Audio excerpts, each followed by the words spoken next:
Thank you brother.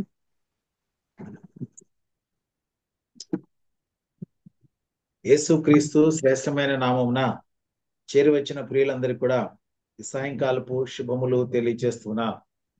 ప్రియులరా, పరిశుద్ధ లేఖనమైనటువంటి బైబిల్లో నుంచి హెబ్రీ పత్రిక 5వ అధ్యాయం 7 నుంచి 10 వరకు మన ప్రియులు చదవగా మనం విన్నాం. అందులో నుంచి ఒక మాట, యేసు ప్రభులో వారు శ్రమ ద్వారా విధేయత నేర్చుకున్నారని మనం చదవడం జరిగింది. ఆయన శరీరధారి అయిన దినములలో మహా రోదనముతోనూ కన్నీళ్లతోనూ తన్ను తాను మరణం నుండి రక్షింపగలవానికి ప్రార్థనలను యాచనలను సమర్పించి భయభక్తులు కలిగి ఉన్నందున ఆయన అంగీకరింపబడెను. ఆయన కుమారుడై ఉండియు తాను పొందిన శ్రమల వలన విధేయత నేర్చుకొనెను. మరియు ఆయన సంపూర్ణ సిద్ధి పొందినవాడై మెల్కిసెదెకు యొక్క క్రమములో చేరిన ప్రధాన యాజకుడని దేవుని చేత పిలువబడి తనకు విధేయులైన వారికి అందరికీ నిత్య రక్షణకు కారకుడయ్యాడు. ఆయన శ్రమ ద్వారా విధేయతను నేర్చుకున్నాడు. యేసు క్రీస్తు ప్రభుల వారు కుమారుడై ఉండి కూడా తాను పొందిన శ్రమల ద్వారా విధేయత నేర్చుకున్నట్టుగా పరిశుద్ధ లేఖనం సెలవిస్తుంది. అవిధేయుల మీదకి శిక్ష వస్తుంది, విధేయుల మీదకి ఆశీర్వాదం వస్తుంది. అందుకనే ఈ సాయంకాలపు శుభవేళ నా ప్రసంగ అంశము పేరు ఆ విధేయత ద్వారా ఆశీర్వాదాలు. ప్రతి ఒక్కరికి కూడా ఆశీర్వాదం అంటే చాలా ఇష్టం. అంటే బ్లెస్సింగ్స్ వద్దనేటటువంటి వారు ఈ ప్రపంచంలో ఎవరుండరు. చాలా వరకు ఈనాటి క్రైస్తవ సంఘాల్లోనూ సమాజంలోనూ వాక్య విధానం కూడా ఎలాగుందంటే ప్రాస్పరిటీ గాస్పెల్.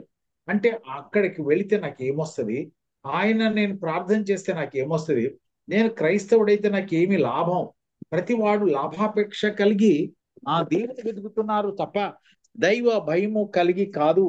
దేవుని వెదకాలి, దేవుని కొరకు జీవించాలి, దేవునిలో నేను మంచిగా ఎదగాలి అనేటటువంటి ఆలోచన అతి కొద్ది మందికి మాత్రం ఉన్నట్లుగా మనం గమనించగలం. ఎందుకంటే ప్రాస్పరిటీ గాస్పెల్ ఆ రీతిగా మనల్ని ప్రక్కదారి పట్టిస్తుంది. ఎక్కడికి వెళ్ళినా ఆశీర్వాదం కావాలి, ప్రతి ఒక్కరికి ఆశీర్వాదం కావాలి. ఆశీర్వాదం. సేవకులు కూడా ఆశీర్వాదం చెప్పకపోతే సంఘాలకి ప్రజలు వచ్చేటటువంటి సంఖ్య తగ్గిపోయేలా ఉంది.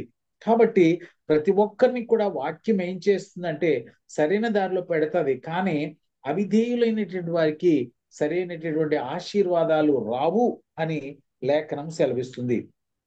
ప్రియులారా, యాకోబు గారు తన పత్రిక 1వ అధ్యాయం 21, 22 వచనాల్లో ఈ రీతిగా రాస్తూ ఉన్నారు. అందుచేత సమస్తమైన కల్మషమును విర్రవీగుచున్న దుష్టత్వమును మాని లోపల నాటబడి మీ ఆత్మలను రక్షించుటకు శక్తిగల వాక్యంను సాత్వికముతో అంగీకరించి మీరు వినువారు మాత్రమై ఉండి మిమ్మును మీరు మోసపరుచుకోకుండా వాక్య ప్రకారం ప్రవర్తించువారునై ఉండాలి అని ఆయన మనకి సెలవిస్తున్నారు. దేవుని వాక్యం ఎంతో వింటున్నామో మన హృదయాలలో పరివర్తన లేకపోతే లాభం ఏమి? వాక్యము వినువారు మాత్రమై ఉండి మనల్ని మనం మోసపరుచుకుంటే వాక్య విన్ని కూడా ప్రయోజనం లేదు. కాబట్టి మనం వాక్య ప్రకారం ప్రవర్తించువారై ఉండాలి. శక్తిగల దేవుని వాక్యాన్ని మిక్కిలి సాత్వికముగా అంగీకరించి దానికి విధేయులై నడుచుకుంటే తద్వారా మనకి ఆశీర్వాదం. యేసు ప్రభులు వారు శరీరధారి అయి ఉండి ఆయన సాక్షాత్తు దైవ కుమారుడైనప్పటికీ కూడా శ్రమ ద్వారా విధేయత నేర్చుకున్నాడు. తద్వారా ఈ లోకానికి ఆయన రక్షణను ప్రసాదించాడు. ప్రియులరా, కాబట్టి ఆయన్ని నేర్పినటువంటి ఈ శ్రేష్టమైన పాఠము ద్వారా విధేయతను నేర్చుకుందాం. తద్వారా మనం ఆశీర్వాదాలు పొందాలని ఆ దేవుని సేవకునిగా జ్ఞాపకం చేస్తున్నాను. ప్రతి బ్లెస్సింగ్స్ కు ఒక కండిషన్ ఉంటుంది. ఆ కండిషన్ ఫుల్ఫిల్ చేయకుండా ఆశీర్వాదం రావాలంటే రాదు.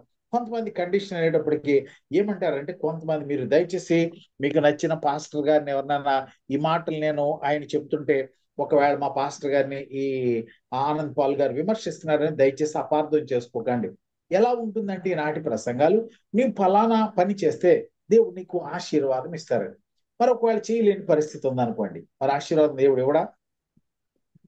చాలా జాగ్రత్తగా గమనించాలి. నువ్వు ఇంత ఇస్తే దేవుడు నీకు ఎంత ఇస్తాడు, నీవు ఈ పని చేస్తే దేవుడు ఆ పని చేస్తాడు. నీవు దేవుని పని చేస్తే నీ పని దేవుడు చేస్తాడు. ఇలాంటి బోధలు ఎక్కువైపోయినాయి. ఇవన్నీ కూడా కరెక్టే, దేవునికి ఇవ్వటం మంచిదే, దేవుని పని చేయటం మంచిదే. అయితే వాక్యానికి విధేయులు అవటం ఇవన్నిటికంటే చాలా ప్రాముఖ్యమైనది. విధేయత ద్వారా ఆశీర్వాదం. దేనికి విధేయులు కావాలి మనం అంటే, మన యొక్క దేవునిచ్చేటటువంటి వాక్యమైనటువంటి ప్రభు యొక్క మాటకు మనం విధేయులం కావాలి. అంతేకాకుండా వాక్యం సెలవిస్తుంది కదా, మనం పెద్దలకు లోబడాలి. పెద్దలకు లోబడాలి. అలాగంటే మన అనుభవజ్ఞులైనటువంటి దైవజనులకు మనం లోబడాలి. దైవ సేవకులు ఏదైనా చెప్పినప్పుడు ఆ మాటకు మనం లోబడితే దీవెన పొందుతాం. అలాగే మనం ఒక ఆర్గనైజేషన్ లో చక్కగా పనిచేస్తున్నాం, మన పై అధికారులకు లోబడాలి. చాలా మంది మనలో క్రైస్తవులు కూడా లోబడే స్వభావం లేని వారు జాయిన్ అయిన వాళ్ళు చాలా మంది ఉండవచ్చు. దయచేసి అపార్థం చేసుకోవద్దు. ఎందుకంటే అధికారము లేదా ఆ యొక్క అథారిటీ ఎవరే ఇచ్చేదంటే దేవుడే. ఒకరిని హెచ్చించడం కానీ ఒకరిని తగ్గించడం కానీ. కాబట్టి వాక్యం సెలవిస్తుంది కదా, ముష్కరులైన మీ యజమానులకు మీరు లోబడి ఉండాలి. ఒకవేళ నువ్వు అసిస్టెంట్ అయితే నీ హెడ్జీకి లోబడాలి. నువ్వు హెడ్జీ లేదా అసిస్టెంట్ అయితే నీ ఆఫీసర్కు నువ్వు లోబడాలి. నువ్వు ఆఫీసర్ అయితే నీ బ్రాంచ్ మేనేజర్కు నువ్వు లోబడాలి. అంటే ఈ ప్రోటోకాల్ను తప్పనిసరిగా పాటించాలి. ఇది దైవ క్రమం. దైవ క్రమం. ఆర్గనైజేషన్ నియమించేటటువంటి నియమాలకు లోబడి మనం పని చేయాలి. చాలా మంది ఆ క్రైస్తవులను పేరు పెట్టుకుని కూడా సరైన రీతిగా పని చేయరు. తద్వారా ఏమైతుందంటే, మిమ్మల్ని బట్టే కదా అన్య జనులు ఎదుట నామము దూషించబడుతూ ఉందని. నేను సర్వీస్లో ఉండగా ఒక చక్కని ఆ సహోదరి ఆ బైబిల్ చక్కగా చదివేవారు. మంచి ఇక్కడ హైదరాబాద్లో ఉన్న పెద్ద చర్చిలో వాళ్ళు చాలా ఫౌండర్స్, వాళ్ళ డాడీ వాళ్ళు, వాళ్ళ బ్రదర్స్ వాళ్ళు కూడా ఫౌండర్స్, చాలా సంఘ స్థాపకుల్లో చాలా ప్రధానమైన వారు. వారు చాలా పెద్ద, వారి భర్త చాలా పెద్ద ఉద్యోగంలో ఉండేవారు. కానీ ఆ అమ్మగారు ఏం చేసేవారంటే ఆఫీసులోనే బైబిల్ చదువుకునేవారు. ఇది విధేయత కాదు. వాక్యం చదవడం తప్ప అంటే తప్పు కాదు. వాక్యం చదవాలి. ఎప్పుడు చదవాలి, ఎక్కడ చదవాలి అనేది చాలా ప్రాముఖ్యం. మనం ఆఫీస్ పని ఎగ్గొట్టి వాక్యం చదవటం, ఆఫీస్ పని ఎగ్గొట్టి దేవుని పని చేస్తున్నామంటాం, అది ఎట్టి పరిస్థితుల్లో కూడా అది ఆమోదయోగ్యం కాదు, అది సరి అయినది కాదు. ఒక వ్యక్తి ఏం చేశాడంటే ఆ ఫోటో తీసి మాకు మా చీఫ్ మేనేజర్కి కంప్లైంట్ ఇవ్వటం జరిగింది. వెంటనే ఆయన చెప్పారు, సార్ ఆ పాల్ గారు ఇటు రండి, ఇలా అయితే ఎలాగండి, మీరన్నా చెప్పండి ఆ సిస్టర్ గారు. ఇది చాలా బాధకరం, అవమానకరం. ఎందుకంటే మన పని మనం చేయొచ్చు, కానీ మన ఆఫీసు స్థలంలో కానీ, లేదంటే మన ఉద్యోగ స్థలంలో కానీ, లేదంటే మన వ్యాపార స్థలంలో కానీ మనం పని అయితే చేస్తున్నామో ఆ పనిలో నిమగ్నమై ఉండాలి తప్ప దేవునికి ఇవ్వాల్సిన సమయం దేవునికి ఇవ్వండి. దేవునికి ఇవ్వాల్సిన సమయాన్ని మీరు వేరే దానికి ఇవ్వమని నేను చెప్పట్లేదు. కానీ ఒక్కసారి మన యజమానులకు మనకు లోబడి వారు చెప్పిన పని చేయకుండా అమర్యాదగా లేదా దానికి వ్యతిరేకంగా మనం దీవించినట్లయితే తద్వారా మనం ఆశీర్వాదాలు పోగొట్టుకుంటాము అని మీకు తెలియజేస్తున్నాను. ప్రతి అధికారం కూడా దేవుడి నుంచి వస్తుందని మీరు గమనించాలి. నీవు కూడా ఒక ఆఫీసర్గా ఉండుంటే నీ క్రింద కూడా చాలా మంది పని చేస్తూ ఉండొచ్చు. వారికి నీవు ఎటువంటి ప్రేమను చూపించాలనేది దేవుని యొక్క నియమావళి ప్రకారం వారిని ప్రేమించి నువ్వు యొక్క చక్కని వారికి ఉపదేశం చేయాలి. ప్రియులరా, క్రైస్తవులుగా ఉన్న మనం పరలోక ప్రేమని ఈ లోకంలో మనం చూపించవలసిన వారమై ఉంటున్నాం. విధేయత ద్వారా ఆశీర్వాదాలు. మీకు బాగా తెలిసినటువంటి ఒక ప్రియ సహోదరి పరిశుద్ధ గ్రంథమైన బైబిల్ నుంచి ఎస్తేరు అనేటటువంటి ఒక అందమైన ఆ స్త్రీని గురించి మీకు ఒక మాట చెప్తాను. ఆమె చాలా సౌందర్యంతురాలు, కానీ ఎంతో విధేయురాలు. శ్రమ వచ్చినప్పుడు ఆమె ఏం చేస్తుందంటే ఉపవాసించి ప్రార్థించి తను తాను తగ్గించుకుని రాజ సమూహమునకు పోయి ఆ సముఖంలో ఆయన కనపడిన వెంటనే ఆయన యొక్క దయ పొంది యావత్తు తన ప్రజలను ఏం చేసిందంటే కీడు నుంచి కాబట్టి కనికరం పొందాలి అని అంటే విధేయత కావాలి. విధేయత ద్వారా ఆశీర్వాదాలు తప్పకుండా పొందుతాం. దేవుని మాట విన్నవారిని ఆయన 1000 తరముల వరకు కరుణిస్తాడని పరిశుద్ధ లేఖనమైన బైబిల్ సెలవిస్తుంది. ప్రియులరా, పేతురు గారు తన మొదటి పత్రిక 1వ అధ్యాయం 16వ వచనంలో ఈ రీతిగా అంటాడు. మొదటి పేతురు 1వ అధ్యాయం 16వ వచనం మీరు చూస్తే ఈ రీతిగా ఉంది. కాగా మీరు విధేయులకు పిల్లలై మీ పూర్వపు అజ్ఞాన దశలో మీకుండిన ఆశలను అనుసరించి ప్రవర్తింపక మిమ్మల్ని పిలిచిన వాడు పరిశుద్ధులై ఉన్న ప్రకారము మీరును సమస్త ప్రవర్తన యందు పరిశుద్ధులై ఉండుడి. ఇంటిలో ఒక ఆయనకి పరిశుద్ధతో జీవిస్తే ఆ కుటుంబం అంతా కూడా ఆ దేవుని యొక్క కృపకు పాత్రులైతారని మనం గమనించగలం. ఒక వ్యక్తి చాలా కుటుంబాన్ని రక్షించుకోవడానికి. మీకు తెలుసు కదా, మన పితరులైనటువంటి లోతు కుటుంబాన్ని రక్షించుకోవడానికి లోతు నీతిమంతుడిగా జీవించిన కారణాన, లేదంటే నోవహు ఒక్కడే ఆ యొక్క ఎన్ని అవమానాలు పొందాడు, ఎన్ని నిందలు పొందాడు, ఎంత శ్రమకు వచ్చి దేవుడిచ్చినటువంటి ప్రణాళికలు పనిచేస్తున్నాడు. నోవహు యొక్క నీతి మత్వ కారణాన యావత్ కుటుంబము రక్షణ ప్రణాళికలో చేర్చబడింది. ప్రియులరా, దేవుని మాట వినుట అంటే విధేయత ద్వారా ఆశీర్వాదం. కాబట్టి ప్రియులను మనం జాగ్రత్తగా గమనించాలి. ఎందుకంటే వాక్య ప్రకారం మనం జీవించినట్లయితే ఆశీర్వాదాలు మనం పోగొట్టుకుంటాం. అవిధేయులైన బిడ్డల మీదకి అది ఆశీర్వాదం రానే రాదు. ఒకవేళ నువ్వు వచ్చిందని అనుకున్నా అది నిజ ఆశీర్వాదం కాదని మీకు సేవకునిగా జ్ఞాపకము చేస్తున్నా. సామెతల గ్రంథంలో దైవజనుడు 8వ అధ్యాయము 34వ వచనంలో ఈ రీతిగా రాస్తూ ఉంటాడు. సామెతలు 8:34. అనుదినము నా గడప యొద్ద కనిపెట్టుకుని, నా ద్వార బంధం లేదా కాచుకొని, నా ఉపదేశము వినువారు ధన్యులు. దేవుని ఉపదేశం వింటే నీ అడుగులు జారం, నీకు తొట్టెళ్లకుండా దేవుని వాక్యం నీకు త్రోవ చూపుతుంది, నీకు కీడు వాటిల్లదు. ప్రియులకి జ్ఞాపకం చేసుకోవాలి. ఇది చాలా శ్రేష్టమైనటువంటి ఆ దేవుని యొక్క మాట. ఈ ఉపదేశాన్ని మనం అంగీకరించాలి. అదే సామెతల గ్రంథం ఇంకా కొంచెం కిందకి 35-36 చూస్తే, నన్ను కొనుగొను వాడు జీవమును కనుగొను, యెహోవా కటాక్షము వానికి కలుగును, నన్ను కొనని వాడు తనకి హాని చేసుకొను, నా యందు అసహ్యపడు వారందరూ మరణమును స్నేహించుదురు. ప్రభు చాలా స్పష్టంగా చెప్తున్నారు. అంటే కొంతమంది మందిరానికి వచ్చి, లేదంటే జూమ్ లో జాయిన్ అయ్యి దేవుని వాక్యం వినకుండా నిద్రపోయే వాళ్ళు చాలా మంది ఉంటారు. ఎందుకో నాకు ఒక నిద్ర అంటే జోల పాట పాడే పాస్టర్ అని నాకు ఒక పేరు పెడతారు. నా ప్రసంగం వింటే చాలా సగం నిద్రపోతారంట. ఎందుకో నాకు తెలియదు. ఎందుకంటే ఒకవేళ నా స్వరం ఆ రీతిగా క్రాడిల్ సింగర్ గా ఉంటే దయచేసి నన్ను క్షమించండి. ప్రియులరా, కడవరి దినాల్లో ఉన్నాం. మెలకు కలిగి ప్రభు యొక్క మాటలు మనం ఆలకించుదాం. మందిరానికి వచ్చి కొంతమంది నిద్రపోతూ ఉంటారు, జూమ్ లో జాయిన్ అయ్యి నిద్రపోతూ ఉంటారు. చాలా మంది ఇప్పుడు మీరు మన అపార్థం చేసుకోవద్దు, చాలా మంది మీ ముఖాలు చూపించడానికి చాలా అయిష్టతను చూపిస్తారు. పాటలు పాడేవారు బిడ్డలు కానీ, ప్రార్థన చేసేవారు కానీ, వాక్యం చదివేవారు కానీ. దానివల్ల మనకు వచ్చిన సిగ్గేంటి? ఒకవేళ నేను ఉన్నాను, కర్రుడిని, నల్లగా ఉంటాను, తద్వారా నా ప్రభువు ఏమి ఈ బిడ్డ కర్రుడు కాబట్టి బిడ్డ నల్లగా ఉన్నాడు అని నన్ను అసహించుకోడు దేవుడు. నా పై అలంకారాన్ని నా ప్రభు చూడాడు, నా అంతరంగ స్వభావాన్ని నా ప్రభు చూస్తాడు. దేవుని యొక్క స్వరూప్యంలో సృష్టించబడిన నీవు నేను కూడా మన ముఖారంగా చూసుకుని మనం ఈ యొక్క ఆరాధనలో పాల్గొందాం. ప్రియుల, దయచేసి అపార్థం చేసుకోవద్దు. నా ఉద్దేశం ఏంటంటే quite long time if you're hiding your face, automatically you will go to the sleep. ఖచ్చితంగా నువ్వు వెళ్ళిపోతావు. ఎందుకంటే నీకు ఎదురుగా ఏం కనిపించదు. ప్రసంగం చేసే వ్యక్తి కనపడతాడు, నీవెవరికి కనపడదు. ఎప్పుడైతే నువ్వు కనపడకుండా హైడ్ చేసుకోవాలనుకున్నావో న్యాచురల్ గా నువ్వు ధ్యానంలోకి వెళ్తావు. ఆ ధ్యానం వల్ల గురకలోకి వెళ్తుంది, గురక మరొక దాంట్లోకి పోతుంది. ప్రియులను జాగ్రత్తగా గమనించాలి, ఇది మంచిది కాదు. ఎందుకంటే వినుట వలన విశ్వాసం కలుగుతున్న వాక్యం సెలవిస్తుంది. వినుట ద్వారానే విధేయతం అవుతాం, ఆ విధేయత ద్వారానే దేవుని యొక్క కటాక్షం పొందుతాం. కాబట్టి మన పితరులైనటువంటి వారిని మన చరిత్రలో గమనించినట్లయితే అబ్రహాము ఆ రీతిగా విధేయత చూపుడు ద్వారా ఆశీర్వాదం పొందాడు.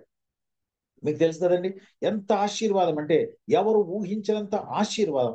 ఎంతకాలం విధేయత చూపాడంటే టిల్ హీ డైడ్, ఆయన మరణించే వరకు కూడా చక్కని విధేయత చూపించాడు. ప్రభువుకి ఇప్పుడు అవిధేయుడు కాల. అబ్రహాం 75 సంవత్సరాలప్పుడు పిలువబడ్డాడు. అయినప్పటికి కూడా పిలువబడిన తర్వాత 25 సంవత్సరాలు పరీక్షకు వచ్చాడు. శ్రేష్టమైన గర్భఫలం ఇచ్చినటువంటి సుప్రీం టెస్ట్ అనేది పిలువబడేటటువంటి ఆ కుమారుని బలి ఇవ్వమన్నప్పుడు ఈ దేవతతో ఏం చేశాడంటే బలి ఇవ్వటానికి సిద్ధపడ్డాడు. ఎందుకంటే నా ప్రభు మరణానికి ఆ బిడ్డను అప్పగిస్తే ఖచ్చితంగా ఇంకా శ్రేష్టమైన బహుమానం నాకు ఇస్తాడు అనేటటువంటి విశ్వాస విధేయత ద్వారా ఆయన ఏం చేశాడంటే శ్రేష్టమైన బహుమానం పొందాడు. ఈనాటికి ఇన్ని సంవత్సరాల తర్వాత కూడా మనం ఆయన్ని జ్ఞాపకము చేసుకుంటూ ఉన్నాం. ఆయన అంటాడు కదా, నువ్వు ఈ రీతిగా నువ్వేమంటాడంటే, మీరు ఒకసారి ఆదికాండ గ్రంథం మీరు చూసినట్లయితే 22వ అధ్యాయంలో 16 నుంచి ప్రభు డైరెక్ట్ చెప్తాడు, నీకు ఒక్కడై ఉన్నటువంటి కుమారుని నాకు వెనుక తీయక ఈ కార్యం చేసినందున నేను ఎలా ఆశీర్వదిస్తానంటే, ఆకాశ నక్షత్రముల వలెను, సముద్ర తీరమందలి ఇసుక వలెను, నీ సంతానమును నిశ్చయముగా విస్తరింపచేసేదను. నీ సంతతి వారు తమ శత్రువుల గవిని స్వాధీనపరుచుకొందురు. మరియు నీవు నా మాట వినినందున, ఏంటండి, నీవు నా మాట వినినందున భూలోకములోని జనములనియు నీ సంతానము వలన ఆశీర్వదించబడును అని నా తోడని ప్రమాణం చేశానని యెహోవా సెలవిస్తుంది. ఎంత గొప్ప వాగ్దానం అండి! ఓ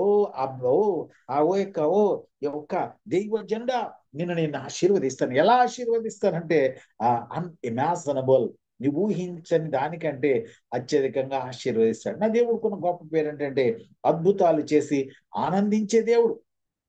నీ జీవితంలో, నా జీవితంలో ఎన్నో అద్భుతాలు చేయడానికి ఆశపడే దేవుడు. అయితే ఆయన అంటాడు కదా, ఓ నా కుమారుడా, ఓ నా కుమార్తె, నా మాటకు నువ్వు విధేయురాలైతే ఎంత మంచిగుంటది, ఎంత మంచిగుంటది. మీరు వినివారు మాత్రమై ఉండకుండా వాక్య ప్రకారం జీవించువారై ఉంటే ఎంత చక్కని ఆశీర్వాదాలు ప్రభు మనకి ఇచ్చాడు. చూడండి, అబ్రహాము దేవుని మాటకు విధేయుడే దేవుని వాగ్దానాలకు వారసులయ్యాడు. కాబట్టి నీవు నేను కూడా దేవుని మాటకు విధేయులమైతే వాగ్దానాలకు వారసులమైతామని సేవకునిగా మీకు జ్ఞాపకము చేస్తూ ఉన్నాను. సామెతల గ్రంథం ఇందాక 14 చదివాం కదండి. ఇప్పుడు 13లో మీరు 8 చదివాం కదండి. 13లో మీరు చూస్తే 13 ఒక చక్కని మాట ఉంటుంది. కొంచెం కఠినంగా ఉన్న అక్కడికి దైవజనుడు ఈ రీతిగా రాస్తూ ఉన్నాడు. 13 అంటాడు కదా, ఆజ్ఞను తిరస్కరించువాడు అందువలన శిక్ష నొందును. ఆజ్ఞను ఎవరైనా, అంటే దేవుడు ఇచ్చినటువంటి ఆజ్ఞను ఒకవేళ తిరస్కరిస్తే మనం ఏం చేస్తాం అంటే శిక్ష అందుతాం. కొన్ని రూల్స్ ఉంటుంది గవర్నమెంట్, రూల్స్ రెగ్యులేషన్స్, అవి మనం ఫాలో కాగలేకపోతే, లేదంటే ఒక వాటి ప్రకారం జీవించకపోతే, వాటి ప్రకారం నడవకపోతే మనం శిక్షార్హులమే. అయితే అట్టి విధేయత కలిగి దానికి ఒబే అయితే తద్వారా మనం ఏ విధమైన రిస్క్ కూడా తీసుకోలేం, రిస్క్ లో పడలేం. అందుకనే అంటాడు కదా ఇక్కడ, ఆజ్ఞను తిరస్కరించువాడు అందువలన శిక్ష నొందును. ఆజ్ఞ విషయమై భయము భక్తి కలవాడు ఏమంటాడండి, లాభం పొందినాడు. అబ్బా, ఎవరైతే ఆజ్ఞ విషయమై భయము భక్తి కలిగి ఉంటారో అట్టివారు ఆశీర్వాదం పొందుతారు, అట్టివారు లాభం పొందుతారని వాక్యం సెలవిస్తుంది. మీకు తెలిసిన లేఖన భాగమే. ఇంతకు ముందు కూడా నేను మీకు ఆ మాట జ్ఞాపకం చేసి ఉంటాను, గత సంవత్సరం అనుకుంటా. బలులు అర్పించుట కంటే దేవుని మాట వినుట శ్రేష్టమని మొదటి సమూయేలు గ్రంథంలో ఉంది. ఒకసారి మీరు వాక్యాన్ని చూస్తే మొదటి సమూయేలు గ్రంథం 15వ అధ్యాయం 22వ వచనాన్ని చూస్తే సమూయేలు ఇలాగ అంటారు, అందుకు సమూయేలు, తాను సెలవిచ్చిన ఆజ్ఞను ఒకడు గైకొనుట వలన యెహోవా సంతోషించినట్లు ఒకడు దహన బలులను అర్పించడం వలన ఆయన సంతోషించిన. ఓ సౌలా, నువ్వు ఆలోచించుమో, బళ్ళు అర్పించుట కంటే ఆజ్ఞను గైకుంటయు పొటేళ్ల క్రొవ్వు అర్పించుట కంటే మాట వింటయు శ్రేష్టము. చాలా ప్రాముఖ్యమైనది. చాలా మంది దైవ కార్యాలు చేస్తారు, కానీ దేవుని మాటకు విధేయులు కారండి.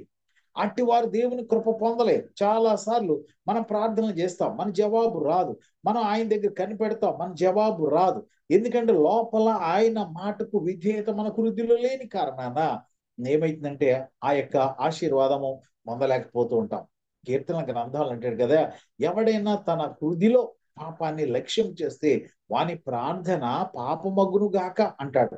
కాబట్టి అట్టి మనస్తత్వము మనకు దూరమగునుగాక. అంటే దైవ కార్యాలు చేస్తాం కానీ విధేయులం కాదు. అట్టి వారు ఏం చేస్తారంటే దేవుని కృప పొందలేకపోతారు. దేవుని మాట వినడం బలులు అర్పించడం కంటే పొటేళ్ల కొమ్ము అర్పించడం కంటే శ్రేష్టము అని వాక్యం చదివాం కదా. దేవుని మాట వింటే దేవుడు సంతోషిస్తాడు. అందుకే దేవుని మాటకు విధేయులై దీవెనలు పొందాలి.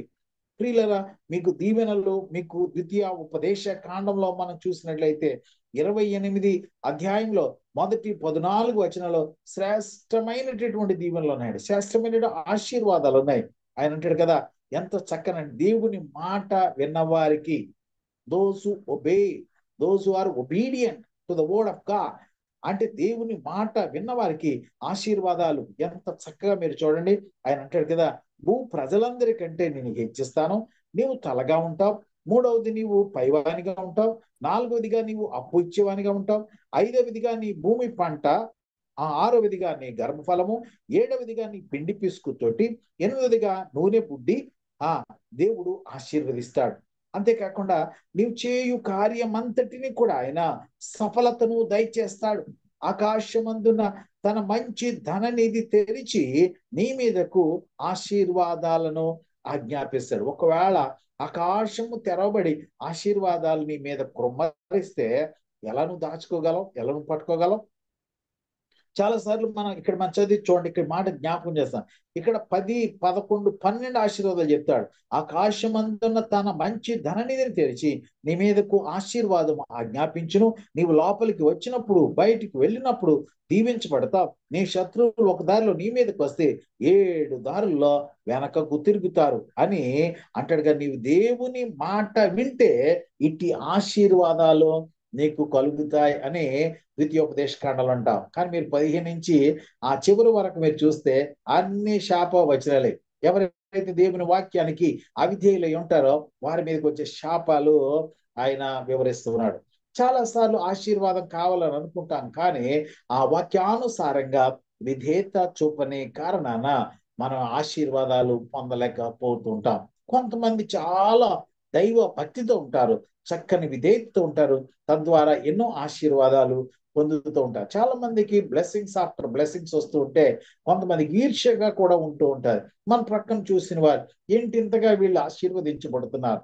ప్రియులను మీరు గమనించాలి. ప్రాముఖ్యంగా హెబ్రీ పత్రికలు చూస్తే రక్షణ అనేటువంటి గొప్ప భాగ్యాన్ని ఇచ్చాడు దేవుడు, గొప్ప బహుమానాన్ని ఇచ్చాడు, గొప్ప శ్రేష్టమైన ఆశీర్వాదం. అన్ని బహుమానాల కన్నా, అన్ని ఆశీర్వాదాల కన్నా శ్రేష్టమైన ఆశీర్వాదం ఏంటంటే నా దేవుని యొక్క రక్షణ భాగ్యం.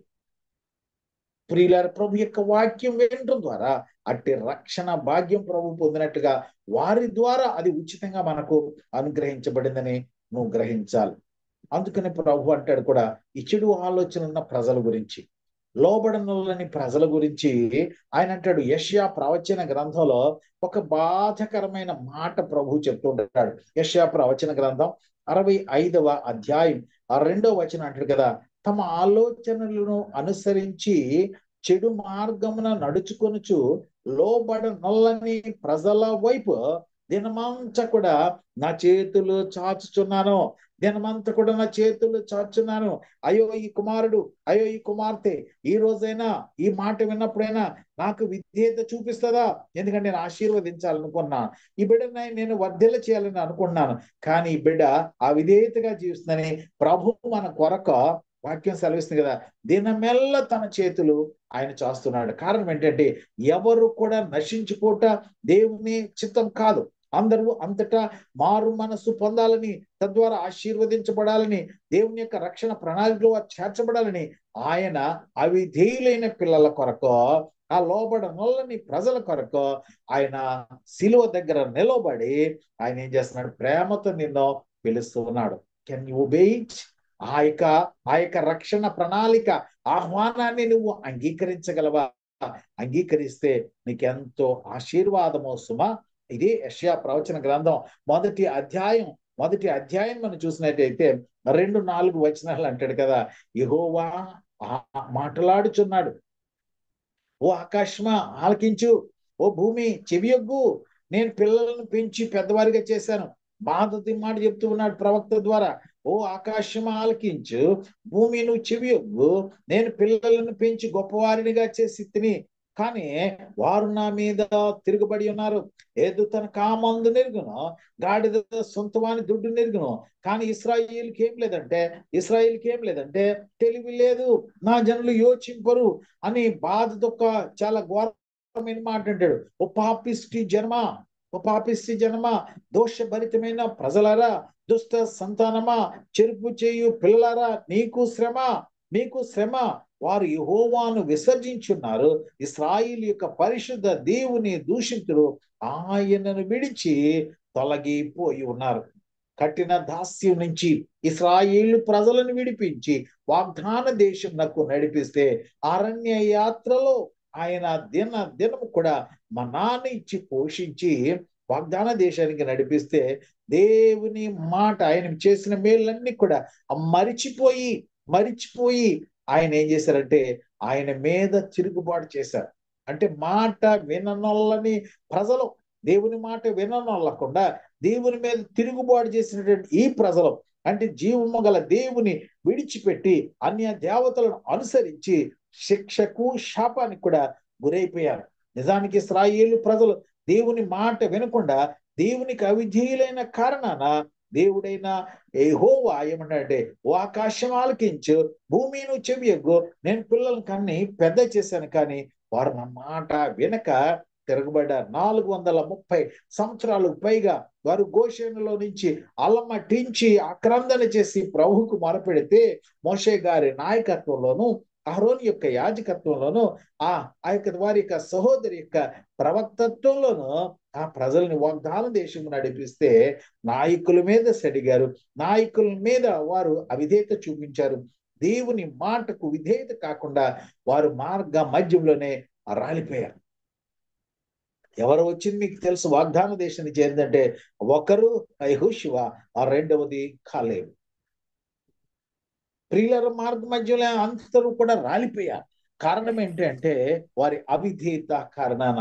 మీకు ఇంకా తెలుసు కదా, కనాను దేశ సంచారం చేసి సమాచారం తీసుకుని రమ్మని ఒక్కొక్క గోత్రం నుంచి 12 మంది గోత్రకర్తల నుంచి వారు పంపిన సమయాల్లో మోషే గారి దగ్గరికి వారు తిరిగి వచ్చి చెడ్డ సమాచారం చెప్పారు. తద్వారా 10 మంది గోత్ర కర్తలు ఏమయ్యారంటే ఉగ్రత పాలైపోయారు. కేవలం యెహోషువ ఆ రీతిగానే కాలేబు మాత్రమే దేవుని యొక్క కృప పొంది దేవుని యొక్క మహదైశ్వర్యము వారు వివరించి వారు ఏం చేశారంటే శ్రేష్టమైనటువంటి ఆశీర్వాదాలు వాగ్దాన భూమిలో పొందగలిగారు.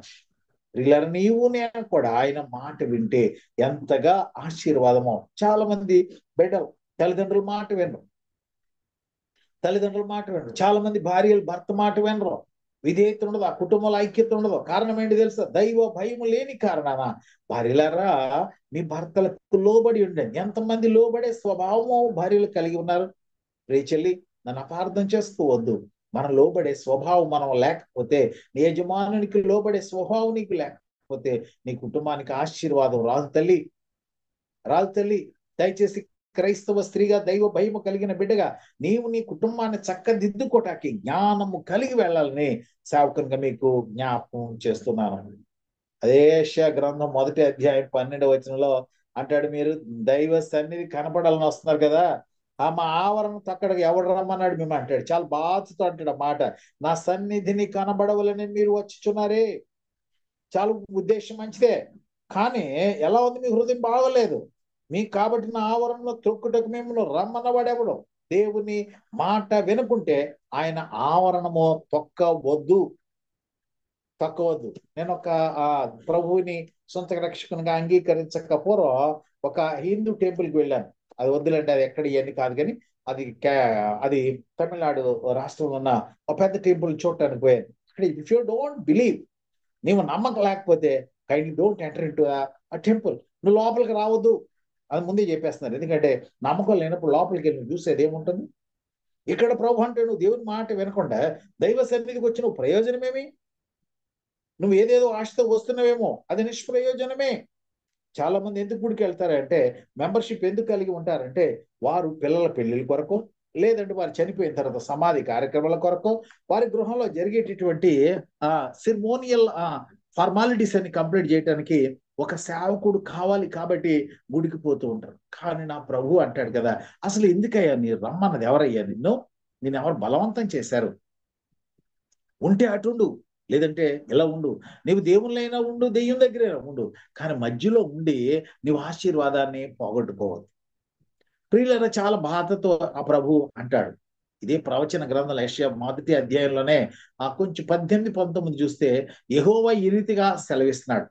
యెహోవా ఈ మాట సెలవిచ్చుచున్నాడు, రండి మన వివాదము తీర్చుకుందాము, రండి మన వివాదం తీర్చుకుందాం.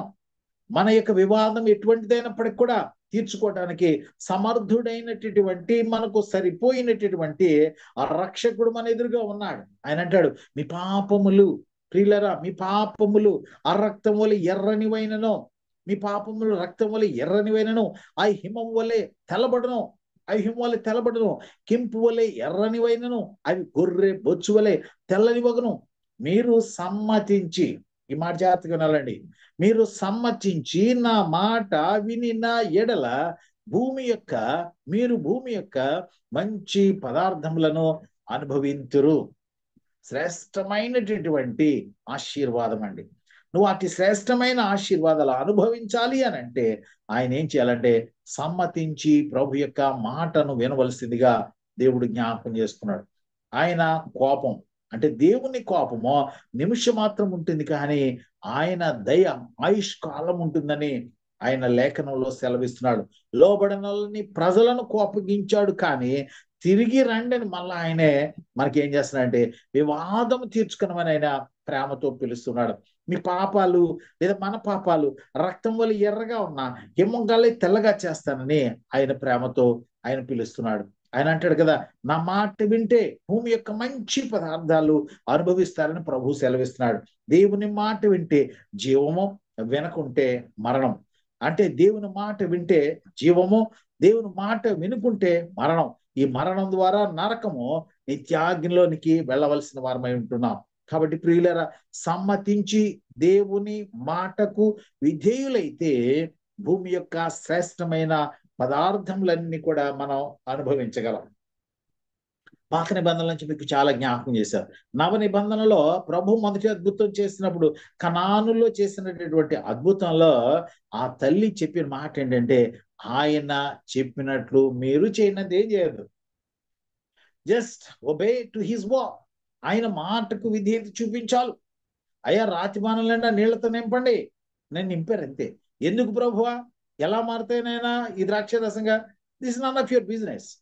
ఎందుకంటే he's the creator, he can do anything, he can do great miracles. ఆయన అంతో గొప్ప అద్భుతాలు చేసే దేవుడు. కానీ నువ్వు ఏం చేయాలి అని అంటే చెప్పిన మాటకు విధేయత చూపించి మాట ప్రకారం చేయాలి.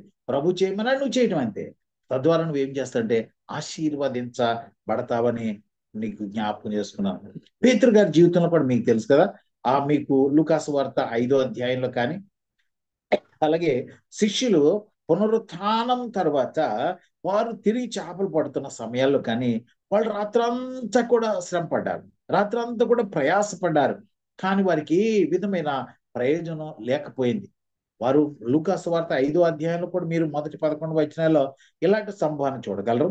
అంతేకాకుండా యేసు ప్రభు మరణించి పునరుత్థానుడైన తర్వాత శిష్యులు తిరిగి వారి యొక్క కుల వృత్తి అయినటువంటి చేపలు పట్టడానికి వెళ్ళినప్పుడు రాత్రంతా శ్రమ పడ్డారు, కానీ వారికి ఏమి కూడా దొరకలేదు. చాలాసార్లు పడుతుంటాం, రాత్రంతా శ్రమ పడిన రాలేదు ప్రభు అని మనం చక్క నడిపించిన అన్న పాటలు పాడుతూ ఉంటాం. వారంతా కూడా వారు మంచి అనుభోగ్యులైన జాలరు, చాలా ప్రావీణ్యం కలిగిన పనివారు అయినప్పుడు కూడా ఏ సమయంలో ఆట వస్తుంది, ఏ సమయంలో పోటు వస్తుంది, ఏ సమయంలో సముద్రపు చేపలు దొరుకుతాయి, ఏ సమయాలలో ఎక్కడెక్కడ చేపలు తిరుగులాడితే అన్ని కూడా బాగా ఎరుకైన వారు, బాగా తెలిసిన వారు. అయినప్పటికీ కూడా రాత్రంతా ప్రయాసపడ్డారు, కానీ నిష్ప్రయోజకులుగా వారు ఒడ్డు దగ్గరికి వచ్చినప్పుడు ప్రభు ఒక మాట చెప్పారు.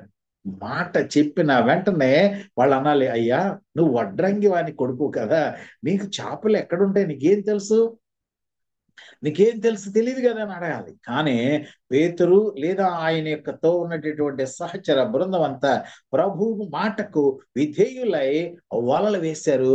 తద్వారా ఎంతో గొప్ప చేపలు పంపారు. ఆ లూకాసు వార్త ఆఖరి అధ్యాయంలో అయితే 153 రకాలైనటువంటి చేపలు పడినట్లుగా, అన్ని చేపలు పడినప్పుడు కూడా ఆ వల పిగలలేదు అనేటటువంటి మాట మనం చూడగలం. అంటే నువ్వు ఊహించని దానికంటే, ఒక థియాలజీ అని చెప్తాడు కదా, ఈ ప్రపంచంలో ఫిషరీస్ లో మీరు చదివినట్లయితే ఆ ఫిషరీస్ లో ఉన్నటువంటి స్పీసెస్ ఎన్నైతే ఉన్నాయో అన్ని రకాల చేపలు దేవుడు ఇచ్చేటట్టు 153 రకాల చేపలు ఈ ప్రపంచంలో ఉన్నాయని శాస్త్రజ్ఞులు తెలియచేస్తారు. అంటే సమస్తమైన మేళ్లతో ఆయన నిన్ను తృప్తిపరచడానికి ఆయన ఇష్టపడే దేవుడై ఉంటూ ఉన్నాడు. వీళ్ళ రాకరికి ఒక మాట చెప్పి మాటలు ముగిస్తున్నా. లూకాసు వార్త 12వ అధ్యాయం 47వ వచనాన్ని చూస్తే ప్రభుయే ఈ మాట సెలవిస్తున్నారు. లూకాసు వార్త 12వ అధ్యాయం 47వ వచనం. తన యజమానుని చిత్తం మెరిగి ఉండి కూడా సిద్ధపడక ఆయన చిత్తము చొప్పున జరిగింపక ఉండు దాసునికి అనేకమైన దెబ్బలు తగులును. మరలా చదువుతున్నానండి. తన యజమానుని చిత్తమెరిగి ఉండి సిద్ధపడక సిద్ధపడక అతని చిత్తము చొప్పున జరిగింపక ఉండు వానికి లేదా ఉండు దాసునికి అనేకమైన దెబ్బలు తగులును. ప్రియులైన చాలా సార్లు ప్రభు రాకడికి సిద్ధపడమని పదే పదే పదే చెప్తూ ఉంటాం. సిద్ధపాటు లేదు. సిద్ధపాటు లేకుండా మనం కాలాన్ని ఏం చేస్తున్నాం అంటే గడుపుతూ ఉన్నాం. ప్రియులరు ఎన్నో సోషల్ మీడియాలో ఈ రోజు రేపు రాకడ అన్నట్టుగా ప్రచారాలు జరుగుతూ ఉన్నాయి. కానీ క్రైస్తవ సంఘం ఏం చేస్తుందంటే ఆ నిద్రపోతూ ఉంది. ప్రార్థించవలసిన మనం, మెలకువగా ఉండి రాకడకు సిద్ధపరచవలసిన మనం ఏం చేస్తామంటే ఆ నిద్రపోతూ ఉన్నాం. మన సేవకులు కూడా నిద్రపుచ్చుతూ ఉన్నారు. క్రైస్తవ సంఘమా, మెల్కో, సిద్ధపడు, దేవుని మాట విను, తద్వారా నీవు ఆశీర్వాదాలు పొందాలని సేవకునిగా జ్ఞాపకం చేస్తున్నాను. మరొక మాటసారి ఈ మాటను చెప్తాను. దేవుని చిత్తం ఎరిగి ఉండి సిద్ధపడక దేవుని చిత్తం చొప్పున చేయకుంటే మనకు అనేక దెబ్బలు తగులుతాయి. మీకు అంటే మీరు బాధపడతారని నేను మనకంటాను. ఎందుకంటే నేనైనా నువ్వైనా ఆయన మాట వినకపోతే దెబ్బలు తగలటం అనేది తప్పనిసరి. కాబట్టి దేవుని మాటకు విధేయులై ఆయన చిత్తము చొప్పున జరిగించినట్లయితే విధేయులైన బిడ్డలకు కొలత లేకుండా దేవుని యొక్క ఆశీర్వాదాలు ఉంటాయని చివరిగా జ్ఞాపకం చేస్తున్నాను. కాబట్టి మనం ప్రార్థన చేయాలి. ప్రభువా, నీ మాట వింటే ఆశీర్వాదాలని మేము నేర్చుకున్నాం, వినకపోతే శాపాన్ని కూడా మేము నేర్చుకున్నాం. కాబట్టి నీ మాట వినటానికి విధేయత కల మనస్సు మాకు దయచేయండి. నీకు విధేయులమై నడిచేటటువంటి కృపను ఇవ్వమని మన యేసు ప్రభుల వారిని ప్రార్థించవలసిన వారమై ఉంటున్నాం. అట్టి విధేయత గల మనస్సు మనందరికీ ప్రియ ప్రభు దయచేయును గాక. తద్వారా అనేక ఆశీర్వాదాలు పొందటానికి పాత్రలు మగుదుము గాక. ఆమేన్. దేవుడి మాటలు దీవించి ఆశీర్వదించును గాక. ఆమేన్.